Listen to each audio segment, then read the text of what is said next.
Et on va aller plus loin avec notre invité ce soir, Odon Vallet. Bonsoir, merci d'avoir Bonsoir. accepté notre invitation. Spécialiste des religions et auteur de ce livre, La foi demeure malgré tout. D'abord, la justice qui décide de finalement maintenir la sortie du film Grâce à Dieu mercredi prochain. Qu'est-ce que vous en pensez ? Écoutez, je suis docteur en droit et juridiquement, je pense que c'est assez justifié. La justice française, qu'elle soit judiciaire ou administrative, n'aime pas censurer les films ni les livres. Bon, on verra bien ce que ça donne. François Ozon est un très brillant ancien élève de l'excellente école La Fémis, en réalisation en 1994. Il a dit lui-même qu'il était d'une famille catholique pratiquante et qu'il était homosexuel.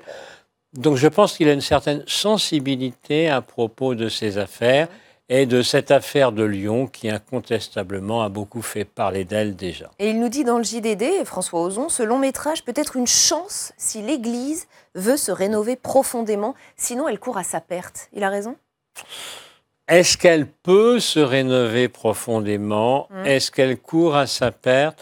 Vous savez, dans l'Église catholique, le sexe, c'est le diable, et le diable, c'est le sexe. C'est-à-dire, rien n'est plus attirant que le fruit défendu. C'était déjà le cas du temps d'Adam et Ève. Ils ont mangé la pomme, c'était le fruit défendu de l'arbre de la connaissance du bien et du mal. On peut faire des progrès, ça c'est clair. En même temps, il n'y aura pas vraiment de progrès substantiel si on n'autorise pas les prêtres à pouvoir se marier. Pour vous, c'est ça le problème ? C'est l'un des problèmes. Bien entendu, la grande majorité des enfants sont abusés par des hommes mariés, des instituteurs, des pères de famille, des sportifs ou dans les clubs de football, etc., ou des directeurs de chorale. Mais en même temps, il faut qu'un homme ait la possibilité d'exprimer ses désirs avec, en général, une femme. Alors, dans certaines églises protestantes, il y a en Suède une femme évêque qui vit avec sa compagne, et aux États-Unis, un évêque épiscopalien qui vit avec son compagnon. Mais n'allons pas jusque-là, mais il est inévitable. Le pape François y songe fortement qu'on rende le célibat facultatif, parce qu'on peut pas... Ce qui serait une vraie révolution, Odon Vallet. Vous savez, dans certains pays d'Afrique, la moitié des prêtres ont une compagne et parfois des enfants. Ils disent mes neveux. Mais en même temps, on ne le dit pas officiellement. Alors, on ne va pas renvoyer la moitié des prêtres, vous voyez. Seulement, il y a des pays où c'est comme ça, des pays moins. Beaucoup de prêtres hétérosexuels ont quitté l'Église catholique dans les années 70 pour se marier. C'est pas étonnant qu'il y ait des vieux cardinaux qui soient pris la main dans le sac, si j'ose dire. Parce que eux, ils n'étaient pas hétéros, ils n'avaient aucune envie de se marier, mais ils aimaient non pas les hommes, ils aimaient les très jeunes garçons. Le pape François qui réunit à partir de jeudi prochain un sommet dit anti-pédophile ou contre les abus sexuels, si j'ai bien compris. Là, pour la première fois, des victimes vont témoigner. Pour vous, ça relève de quoi ? D'une vraie prise de conscience de la part de ce pape, de la part de l'Église, de l'institution ? Ça peut déboucher sur quelque chose de concret, vous y Alors croyez ? d'abord, 96% des prêtres n'ont jamais touché un gosse de leur vie. Et en France, probablement 97%. Deuxièmement, en France toujours, pays laïque où les prêtres sont, je dirais, moins libres qu'ils ne l'étaient dans des pays très catholiques où on n'osait pas critiquer les prêtres. En France, il y a des évêques qui ont déjà reçu des victimes. Il y a probablement aussi une moindre fréquence de ces problèmes, même s'il y en a encore trop. En ce qui concerne le monde, le pape convoque 119 présidents de conférences épiscopales, dont 37 sur le continent africain. Un rendez-vous majeur. Ah, majeur. Et en plus, il convoque les supérieurs des grandes congrégations religieuses. Parce que vous avez des religieuses, des femmes qui ont été abusées par des prêtres. Attention, il y avait aussi des femmes qui étaient amoureuses de prêtres. Et même des mères abbesses amoureuses de pères abbés. C'est arrivé. C'est encore autre chose. C'est encore autre chose. Les histoires d'amour, ça arrive. Oui, mais les histoires d'amour, ça arrive. Rien à voir avec les abus sexuels dont on parle. Rien à voir, mais la distinction n'est pas si facile que ça quand vous avez un bon avocat en face de vous. Alors, la différence, c'est quoi entre les continents ? C'est qu'il n'y en a pas pour le pape François. Quel que soit le continent, les problèmes se posent. Il faut être aussi vigilant. Par contre, quand il faudra apporter des solutions, c'est-à-dire des sanctions, le pape dit, moi je ne peux pas tout décider au Vatican, mais un évêque, il est juge et partie.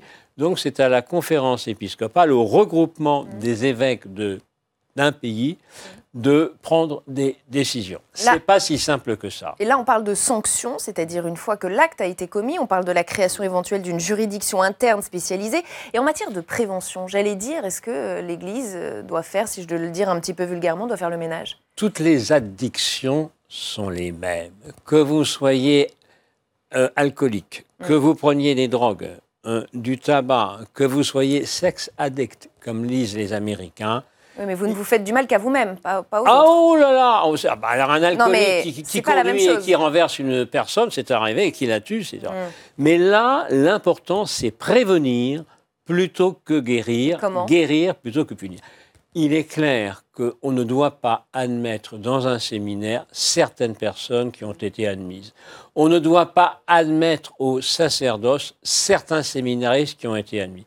Des évêques, en France ou ailleurs, ont été exemplaires et ont refusé d'ordonner prêtre certains hommes. Mais d'autres ont été moins exemplaires et il y en a qui font la course des évêques pour se faire ordonner. Vous voyez si c'est pas simple, tout ça. Une autre œuvre vient secouer l'Église catholique, c'est le livre Sodoma de Frédéric Martel. Après une enquête a priori très approfondie, l'auteur nous dit que l'homosexualité est quasi omniprésente parmi les hommes d'Église. Est-ce que ça vous surprend? Est-ce que vous le saviez? Est-ce que c'est un secret de Polichinelle? Non, n'exagérons rien. Moi, je dirais que c'est du 50-50. 50 hétéro, 50 homo ou 50 straight. Mais vous dites ça à partir de quoi, gay. 50 homo, 50 hétéro? Alors, écoutez, honnêtement, Martel, si vous regardez bien son bouquin, il dit qu'il y a quand même pas mal d'hétéros. Mais en France, il est clair que beaucoup qui étaient hétéros sont partis, ont quitté le ministère dans les années 70 ou 80 pour se marier.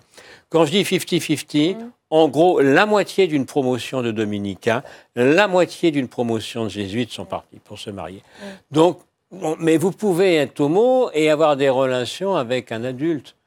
C'est pas oui, non, mais ça n'a rien à voir avec la pédophilie, c'est un autre sujet. Et c'est ce que dit Martel dans son bouquin. Ouais. Mais à Rome, vous avez des prélats qui disent que c'est pas bien du tout, qui sont très homophobes en parole. En acte, ils sont plutôt homophiles, pratiquants ou non pratiquants, si j'ose dire. La thèse de Frédéric Martel, c'est de dire que beaucoup d'hommes rejoignaient l'Église justement pour échapper à ce désir homosexuel un peu vu comme démoniaque. Vous savez... Ça vous semble juste ?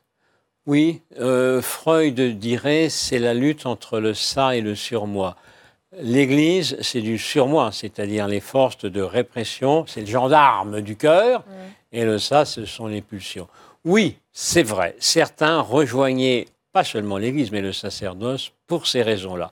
En même temps, on s'aperçoit qu'au bout d'un certain moment, le désir, les pulsions prennent le dessus. Quel que soit l'âge, vous savez, on dit parfois le diable se fait termite en vieillissant, mais on dit aussi qu'il y a le démon de midi, et même de midi bien passé. Les vieillards lubriques, il y a des vieillards lubriques au Vatican, il y en a aussi qui ne sont pas du tout lubriques. L'Église a-t-elle déjà connu un tel séisme dans son histoire? Autant de scandales, est-ce qu'elle peut se relever de cela?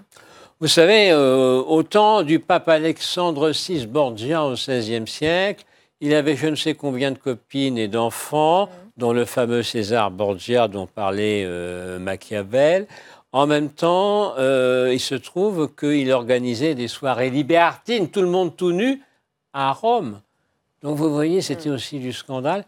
Il a été un bon pape qui a évité une guerre entre l'Espagne et le Portugal en traçant les limites des deux empires. On peut être, sur le plan moral, désastreux et sur le plan politique, pas mauvais du tout. Et on va s'arrêter là. Merci infiniment, Odon Vallet, d'avoir été notre invité ce soir. Je rappelle le titre de votre livre, La foi demeure malgré tout.